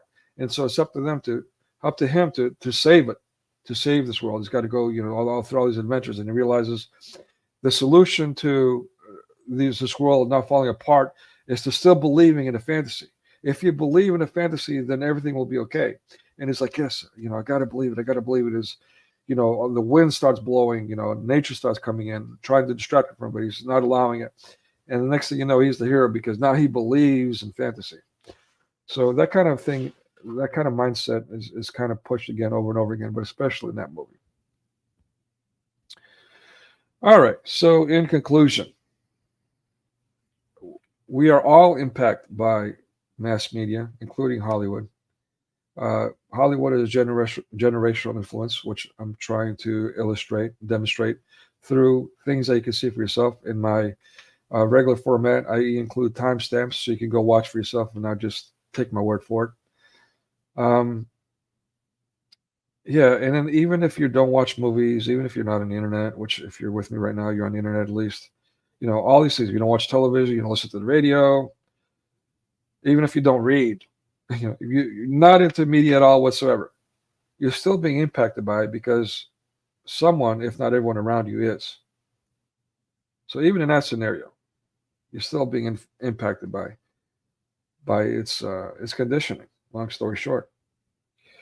So what's in store for us next? As I mentioned, and I'll show a video if we have time. How actually I don't need to show a video. Come to think of it, it's just basically how AI is taking over the creation aspect of things. Basically before it was the industrialization, the robots and how they're taking over blue collar jobs and we won't have jobs. And we're seeing that more and more. But also now the white collar jobs, the creator and so on and so forth. AI is taking over those jobs. So what's the end? And it's not just about economy. It's about survival. And what's being fed to us, and by the way, again, with the Ron DeSantis Florida government, protection of algorithms, absolute protection. Set legal presence for that by state law. Um, yeah, I mean that's a real problem. I mean they can basically do whatever they want, and they have no accountability whatsoever. And again, what the lockdown did to us, it forced us into this, this live in your head kind of never-ending story. And it's a problem, especially where it leads us, takes us away from Christ, attacks Christianity, and it promotes all this pagan stuff, including Islam. A silent voice is anime. What I'm starting to see here, and this is my own theory. I don't hear it too much. I hear it a little bit, not too much. Is the whole BRICS association. You know how these petrol nations, Brazil, what is it? Brazil, Russia, India, China. What does that stand for? Forget. Anyway, so yeah, they're basically taking over economically, but also media. I mean, Sony has taken over Disney as major influence on Disney and other industries. But there was going to be a buyout that was stopped by the government. But I haven't heard too much about it. But the murmurs are there's a lot of influence in Sony. But does it really? Do they really have to have? I mean, Pixar, like all the CGI. I mean, you look at the credits and who's doing all that. I mean, who's controlling these things? And that's from within. Now we're talking about being supplanted. How Paramount. I mean, there's another lawsuit for Disney. Disney's, Marvel's has another flop in the theaters right now. So one of the biggest economic bastions for the U.S. is falling apart from within, but maybe also from without, from influenced by BRICS. And one of the things that are taking up that space is manga, anime, Bollywood is starting to get out there a bit more. So it's a problem. I mean, and then I mentioned here, I threw in the China syndrome. I mean, there's movies that are being made or that were made that address good things. Um, yeah. So yeah, I mean, it's problematic. People like whether you like the movie industry or not, and as you guys know how I feel about it, it's a problem when something even worse is taking over. I mean, the patterns have not changed. In fact, you see from this image, they've gotten worse. We're all attached to media in one way or another. Most of our waking moments. So whether or not we're waiting for a Discord beep, China, or TikTok argument, which everyone is being pushed to migrate toward there for some reason, whatever. I mean, it's problematic. Do we really want these people in control? Again, remember the young boy who cutesy, smart, loved me to death, but still wanted to kill me because I'm not Chinese. I mean, it's very real. Again, you've seen Farfor, and I mean, this the whole nine, how the children are being used as the grassroots movements for a fascist end. We need to be vocal about it. We need to fight back. Hold our local government officials accountable. Hold media accountable, including anime. I mean, look at this scene from A Silent Voice. These are two kids making it in a classroom. This is what children are watching. Again, I had an own incident. I'm going to be saying too much here, but when I was watching a young child, we were watching Avatar, The Last Airbender, a cartoon together. And in the scene, the Avatar kisses the girl, or the girl kisses Avatar. It's probably the other way around. And so she felt compelled to tilt her head and with a mouth agape move toward me. I'm like, whoa, whoa, whoa, whoa. So it's not like these movies don't have influence, even cartoons. They do. But the anime manga stuff is, if you think Hollywood's bad, where do you get a load of that stuff? I mean, we're talking about a culture, and in the movies that they're, again, promoting paganism. It's all about the demons and about nature. And there's no Christ in it. So there's a planted Christ with that stuff. Be wary. All right, folks. Hour and a half. That's all I got for you today. Who's coming up to tell us and share with us? All right. The link is in the chat. I will post it again. If any one of you would like to talk about any movie our brother just shared, so many movies he spoke about, or if you have a favorite movie to talk about, just uh, just go ahead. Please click on the link and come up with us. Yeah, just click on the link, please. Doesn't have to Um, be in. yeah, go ahead, sorry. I was telling them that it doesn't have to be an English movie. Yeah. Anything in their own language as well. It could be good as well. Yeah, I mean, yeah, I like to hear what you guys. I mean, doesn't necessarily have to be one of the movies we talked about. One of the movies that you watched that's your favorite or most influential, or a movie that you didn't like. What is the name of film after movie Braveheart? Let's go back. I don't remember. Braveheart was 90 something, I believe. 95. It was all times favorite. Oh, thank you. No, plans, trains, and automobiles, automobiles, something. Yeah, plane, trains, and automobiles. All times favorite. Third. Yeah, this is the one. Yeah, I really like that movie. Another one of my favorite personal favorites, and it's actually interesting. It was made by Canon Films. They made another film for Israel exactly like that, except they kind of, let's say, translated it into English when they had their um, their production studio. By the way, Canon Films is no longer around. It was taken up and transformed.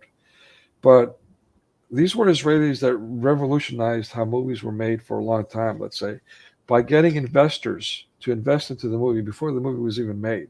So they're very good at raising funds for movies that were, let's call it B-rated. A lot of them were influential. A lot of them were pretty good, but most of it was just junk. Um, but yeah, the movie was called what was it, The Last American Virgin. So again, I was pretty young back then, but it was another movie that was about abortion and how this one actually promoted abortion in the sense that the movie character was a tool. He was a cuckold, um, and he falls in love with this girl who his best friend, who's a sleaze, has relationships with, and then she gets pregnant, and then he ditches her because men are horrible. Um, and so what's she gonna do? She's a young teenager with a baby. So that, of course he saves up the money. He gets the loans and all this other stuff to get all this money to have an abortion with her secretly. This girl that's in love with her, the uh, the cuckold, the main character, the last American virgin. Um, and so they go and have the abortion, and he brings in the original version lemon something other, lemon ice. I forgot what it's called, but um, you see a gift that's very cultural in that it was kind of offensive, but in the American version, if I remember correctly, the gift he brings to her after the abortion was a bag of oranges and a Christmas tree. Um, which think about it, a Christmas tree to a girl who just had an abortion. Let that sit on for a second. A bag of oranges, it turns out, is kind of a Hebrew um, cultural gift, a housewarming gift. Bringing fruit is as a housewarming gift. So he's bringing a housewarming gift and a Christmas tree. Extremely, extremely blasphemous, insanely so. It's an abortion. Think about that. And that's Hebrew Hollywood in a nutshell. But, in the 21st century, again, let me emphasize that I believe that BRICS has taken over. That the Hebrews who created Hollywood literally and have managed it, micromanaged it for so long, fighting censorship. Imagine all the stuff that has passed, the scenes and the things that were not allowed. Can you imagine if the Hebrews had free reign, what society would be like already? Thank God that we have some success, that we fight back and we at least inhibit or stall some of their quote unquote progress. But I suspect that at least since the '90s and on, these BRICS associations have slowly taken over. We know that Muslim money is funding a lot of media. We know that again, the CGI and all that. Sorry. Japan No, is go, great go ahead. influences, so forth. I think it's significant. I think it's important that we realize, okay, I think that the Hebrews have created a golem, but in 21st century they may have lost control of that golem that they created. Yeah. Anyone would like to come up with us to speak about those movies? Just press on the link and come up. Uh, just give us your opinion. Give us your favorite movie. Anything you would like. Sister Dragon, welcome. God bless you. You're surprised, brothers. I was uh, I was listening carefully, and I want to thank Brother Nicodemus for his research and for all his input. Because if you watch certain movies for a very long time, or let's say if you're very young, you don't watch that deep. If you don't watch those movies again, you don't think too much until you watch as an adult, I would say. So certain things you don't even notice what is behind, what is the background, and let's say hidden agenda behind, hidden symbols or something like that you don't see as very young. So that you look into that very carefully and present that um, on this way, I think is excellent work, brother. Thank you. I just wanted to thank you and to say definitely you deserve more viewers. Wh- So I hope we will gain more people to see that, God willing. Thank you. Thank you. Which movie was your favorite out of all? I didn't have let's say a lot. I was not how should I say? It was not my favorite um, to watch movies, but I watched a lot. For example, the first movie that I watched in how it's called in English, movie theater, yeah, Yeah. Yes. cinema. The first movie I was watching it with my father and my sister, and that was yeah, I don't know if you remember that. It was Footloose. Oh yeah. Wow. What a great choice. I forgot all about that one. Wow. Talk So about influential. yeah, that was the first movie that I watched. You know, What would you say about that one? Looking I back. don't looking back because I watched I was I cannot say clearly. I think I was 15, something like that. It's long time ago, but probably I was around 15, 14, 15. Um, I like it actually, but you cannot with I like to dance Mm. when I was young. And I like that kind of music, so disco music. Because it was really music back then. Now we don't have real music, so that's why I think I liked it very much.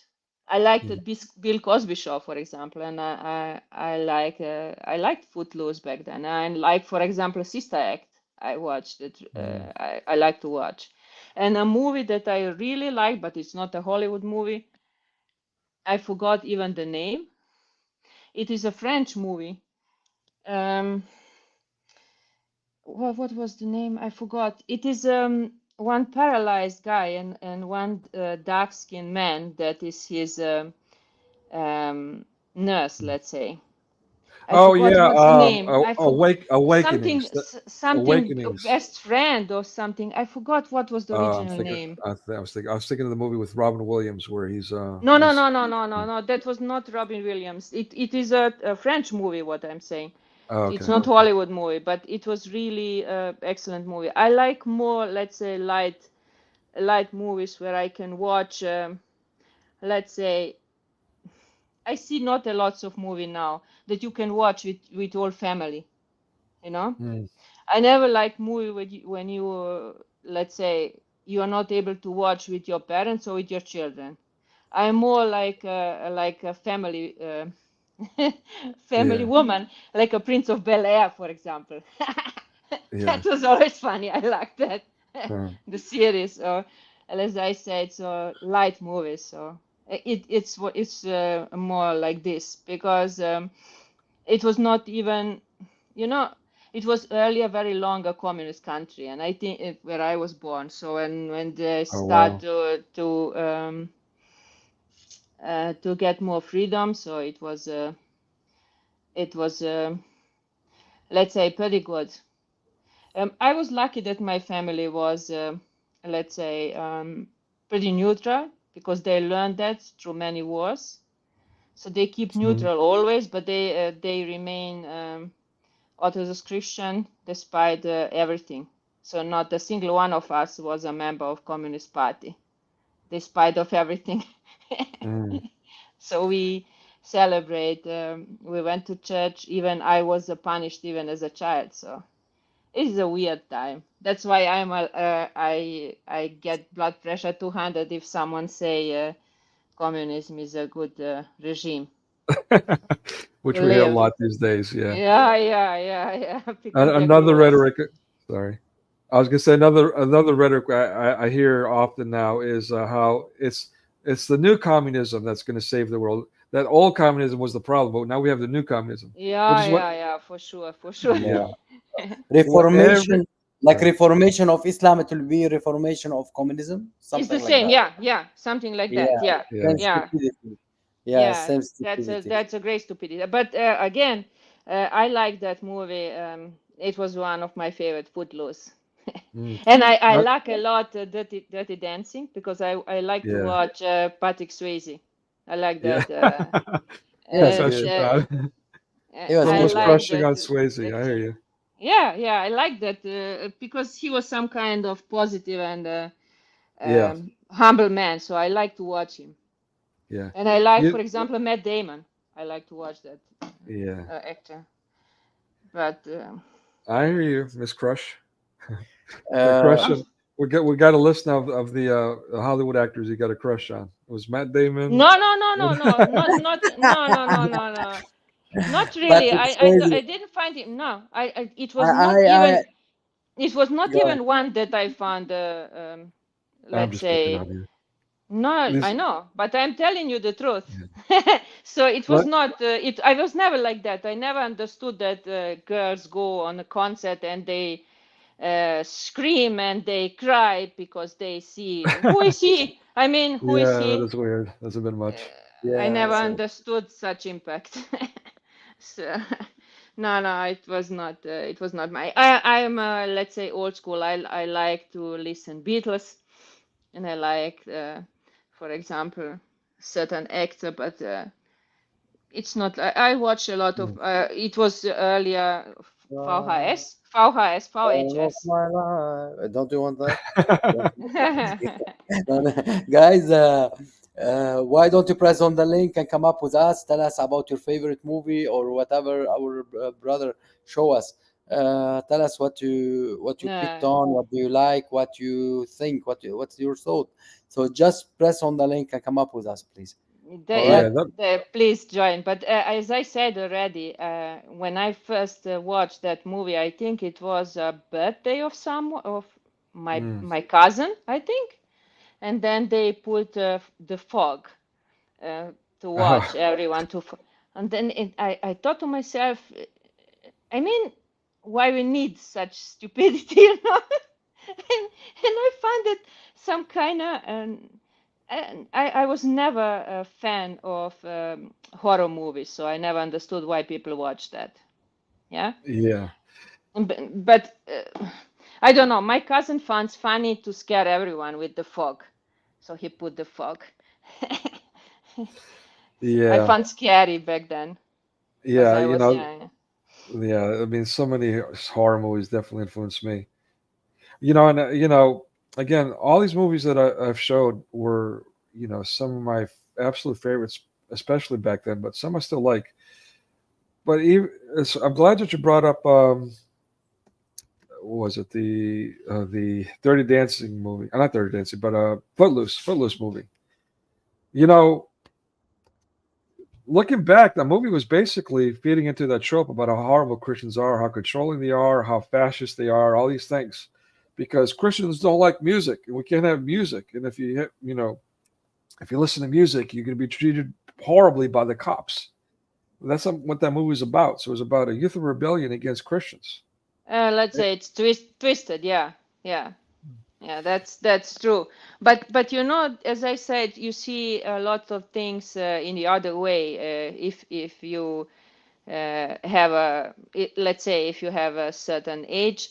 For example, I was scared when I first time saw in black and white The Birds from Oh Alfred yeah, Hitchcock. Yeah. another great one. We're all scared, terrified of birds after that movie. Great Yeah, choice. so when I watched that, Lord have mercy, I thought to myself, that's so scary because I was very young when I don't even know, but I was very young because I think if I watched it and the first time was shown on TV, and back then I think my father has still a black and white TV, so Mm. I found this pretty scary, that movie. Then after many years, I watched it again on TV, and I thought to myself, "This is what I was scared, Yeah, really?" I'm glad you had that experience because I got to admit, I to this day, when I see a flock of birds, I still get scared. No, I don't have fear. But the worst thing there was music. Because of Now, music, it was many people found it so scary. do you also And not I don't remember. I think it was also Alfred Hitchcock, but I forgot what was the name. When the son was I don't want to say the word, unalive the mother, and was holding her in basement. Oh, I forgot. I think it was also Hitchcock movie. I forgot the name. If I remember, I will tell you. I think you it's also know Hitchcock movie. So Yeah. if you watch that as very young, you get scared because he concentrated a lot of right music in right moment. Mm. yeah, Alfred Hitchcock. Hitchcock movies are really good, really good. So many of them are scary though, but Yeah. yeah, but one of them, let's say the man no too little. I think it's good. I like, and by the way, this is I'm putting now the movie, the first one, because you mentioned the one you saw in the cinema or theater, whatever you saw, Footloose, and Footloose. yeah, and this is my first movie I saw in the cinema ever. Wow. Mine Yeah, too. ever. This Mine one, too, yeah. My Bruce Lee, father, yeah, Enter the my Dragon. really. Enter the My Dragon. It was my first movie ever. I haven't watched that. My first was the Footloose, and my father, we get dressed pretty, and my father was with us in a movie theater, and he was so proud, and he went there with two daughters. What about your movie, Nicodemus? Which one was your favorite first movie ever Oh, in the the cinema? first movie that I ever watched? Whoa, Yes, that's a in hard cinema. one. I don't remember. The first one that I remember is E.T., but I don't E.T. know if that was my first one or not. Yeah, you don't remember in cinema which movie it was, yeah? I was raised on television and movies, so in theater, Yes, yes. whenever I could. Yeah, so I I don't. Now, remember. I now, remember. I was guys, crying a river. I was crying a river with E.T. write for Again, us which movie it was your first movie in cinema. Write for us down which movie it was your first movie in cinema. Yeah, yeah. just write it down. Yeah, so Breakfast Gun Damien, they were talking about another one that's another cult classic with a wrestler who's passed away. They Live, and it's really popular because it talks about the lone voice in the wilderness kind of thing. How um, you can see things that other people can't see, and you're trying to warn everyone, but everyone thinks you're crazy. It's that kind of dynamic. So it's really cool. But at face value, it's also promoting the idea that there's aliens and aliens are living among us, and you got to be careful because who's the alien? Which is another sentiment we're hearing these days. Yeah. Damien said His first movie was Mr. Bean, Travel to America. Uh, yeah. Great. Yeah. Good. Mr. Bean. Funny guy. I love to watch the earlier, so very old movies, like for example Casablanca, Oh, yeah, nice. or Lawrence from Arabia. Yeah, Wow. I like the old movies. So Yeah, I'm those that were. weird weird person. No, no, no, no. They're really nice. They were really nice movies. You know. Yeah, we'll do movies reviews on things like Superman movie. Lawrence. Yeah, It Lawrence of was. Arabia too. Yeah. Breakfast Gun said the first movie it was by his uncle. He took him to the cinema, and it was Superman movie. Mm. That's Superman movie. Yeah, That's another great one. Christopher Reeves. I mean, that Superman character was an excellent alpha male character. Something. the best. Only Superman I was able to watch was with Christopher Reeve. Yeah. It Yeah. was the best one, best character. Yeah, ever. And it's found it interesting that one of his last movies, if not his last movie, he played a paraplegic who was involved in murder. I can't remember if it was. Yes, Yeah. yes, in bed, and he was solving the murders and stuff like that. It was so good. It was Mm. so good. I But love that. it's ironic what happened to him in life after that when he actually became paraplegic and passed away. It's kind of weird. It's kind of creepy.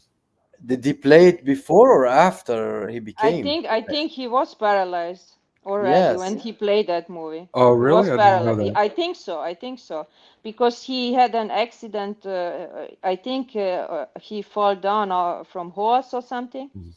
I think that was so. That on that way he broke his spine and was paralyzed with all his body. He wasn't able to move anything, and I think he made that movie after that. So he was paralyzed already, as I right remember. I'm Mm. not sure, but I think he was already. And then he was in that state for a very long time. And I found very sad because I like to watch him. And when you have in your mind how fit he was in that movie and everything, and then you see him in that state. So it was pretty devastating to see something what, let's say, illness or accident can do to a body. Yeah. Yes. Yeah.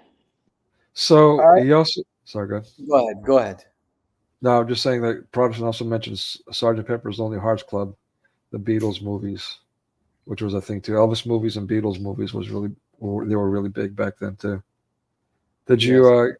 did you get to watch any Elvis movies in the movie theater? No, not me. Not me. Yeah. Again, Also, thank you for great presentation and all your research, brother. Thank you thank you. both. Yeah, pleasure. As far as growing the channel, I get excited and I started advertising a bit the stream this week. I was hoping to get a good crowd so we can have a good, healthy discussion about everyone's favorites and most influential and all that. But I'm still having tech woes. I got to get another splitter. I'm able to use 2 monitors now, but it's only showing the same thing. So I'm going to need another week or two to order yet another splitter to get things running more smoothly yet. And the sound, I'm now back to the first device that I use, which is a headset. But I'd like to go ahead and get a professional mic. We have a lucky guy, by the way. We have somebody who saw Elvis live in 1970. Wow. Wow, we really have. Wow, brother, respect. Yeah, envy for sure. Exactly, Wow. respect. Yeah, he saw the king. I'd like Yeah. to invite, I mean, we keep saying invite to come up, but I've never seen the movie The Stuff. I'm not intrigued by it. If Breakfast Club is willing to come up and give us a quick synopsis of that, I'd appreciate it. I'm really curious now. Let's take a look at it. All right, I'm looking. So let me share the International Movie Database. Let's see what it says about it. We should end up the stream shortly. You know Okay, that. sure. So don't like that. We'll not keep it over 2 hours. Okay. All right. I'm just giving him the opportunity to come up if he'd like. I'd really like to hear about this movie. Honestly, I'm not familiar with it, but it looks intriguing. Um, all right. So yeah, I mean, yeah, I'm good. Like we're, No, no, keep going. Why you're not sharing it? Why oh, you're not? oh, you want me to keep sharing? I'm All right. sorry, I didn't say that to stop you. All right. Well, I No, mean, no. yeah, I think that's all I've got. I mean, I really wanted to hear from the audience what the experience. We're getting stuff in stream, which I Yeah. appreciate. But yes, and I appreciate Dragana coming up and sharing her stories with us, especially bringing back to memory Footloose and how much of a Uh, cultural influence that had, apparently you worldwide. absolutely you should have seen that it was a because it is a small city, so it was not a huge city, and a movie theater it was small if you but it was the biggest there. When you watch now the big huge cinema theaters with I don't know how many people there, yeah, and it was really full, and I'm not sure it was I think one of the first movie after they renewed the building and everything, so it was so many people and everyone was singing and dancing and stand up. It was pretty Mm. funny. Protestant believers bringing up some really good points, and you are too, Dragon, about the music and its influence. I was a DJ for a minute, and I learned from one of the best, literally, on how to crowd control using music. And so when I went out and did my own small DJ gig for a while, I put that to the test, and sure enough, it was amazing how you can literally manipulate people's mood and what they're doing, the entire crowd, subconsciously without them even realizing it, simply by music choice. And so, if I wanted to get them dancing, I'd put something more upbeat. If I wanted to get a little romantic, something, romantic. If I wanted to get them talking, I'll put something mundane. If I wanted, it just depended. It was fascinating. In fact, it was more than once I would experiment. I would see a certain stereotype. Let's say, um, like let's say bikers would come in, and so I'd start putting on some heavy metal, and then I'd slip in something like as soon as I saw them getting into the music and they're singing along and all they're getting into it, I would slip in a golden oldie like the birds and the bees, something completely silly. Next thing you know, you see bikers singing the birds and the bees, and that kind of thing. Um, but yeah, I'd even slip in Greek music, and people would not even bat an eye. Like when I get the mood where people are kind of mundane and talking and have the music in the background subconsciously, I can even get away with something like that without anyone protesting or anything like that. So yeah, Greek music can be very good, brother. Yeah. I fall in love in Unless, I like it very much, Natik Sarase. yeah, yeah, but unless if you end it up by breaking some plates. So Yeah, why not? Why not? Why not? Opa, I tell opa. you something, Why not? sister. I would ask you please, kindly to end it up now by short prayer. Would you I be will. able to do it, Let me please? Sure. let me just say, Rob Christian starts his streams with a Greek song, which I Natik find. Sarase, I sell already. That's the Okay, point. That's oh, the you there? song. Sorry. Oh, that's Yeah, it. Okay. that's the song. Uh, Natik Sarase. See that? She's I more I Greek than post I am. I I don't even post know it. yeah, I post in the timestamps under his stream the link so you can Mm, see. That's the thank you. song. You're welcome. Thank you, brothers, again for amazing stream. And it's at 2 hours now. Let us say a short prayer, and God willing, we see each other next week. And thank you for amazing work together and amazing input, brother Nicodemus. And thank you, brother Amir Zaidain, for hosting and everyone who joined Thank and who you. will watch later. Thank you. Lord, we thank you for this beautiful day. We thank you for those two beautiful brothers and beautiful souls that do work excellently together. And Brother Nicodemus had put such research to present many facts about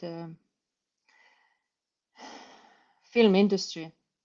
Lord, we thank you for those two people and all their work for Lord's kingdom and for stating the truth. We thank you for beautiful day and people around us. We thank you for so much goodness, grace, and blessings that you grant us. Thank you for our families and friends and for all your grace. mercy, and love. Thank you, everyone, for joining, and thank you, Lord, for all your patience with us, even we don't deserve. Amen. Thank you. Amen. Amen.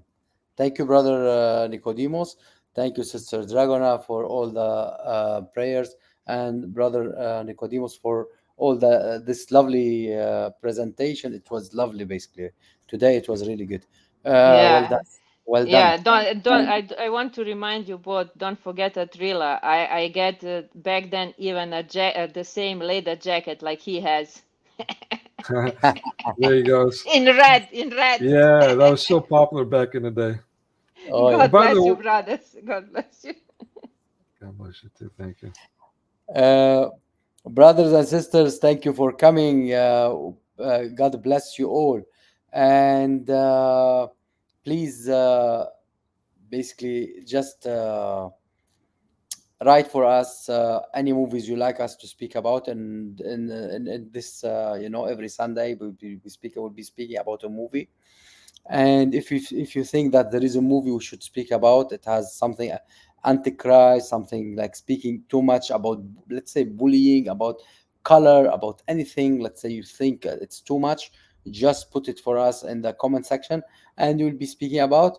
Or if you have any topic about Islamic topic, or even Christian thing you want us to be speaking about, just please write it down in the comment section, and I will go for it. And like that, we'll be teaching, we'll be helping you, or we'll help, we would like to help and reach to everyone.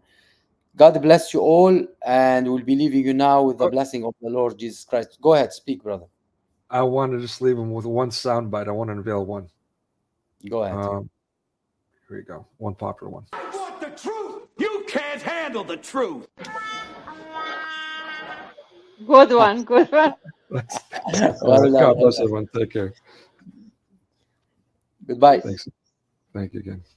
Please subscribe to my channels, press like and the bell to receive all my new videos. Leave your comments below, opinions, or questions. Follow me to know what is next, or in case they close this channel. Hashtag Amir Zaidain YouTube channel. YouTube.com/@AmirZaidan. Thank you very much. Jesus Christ be with you.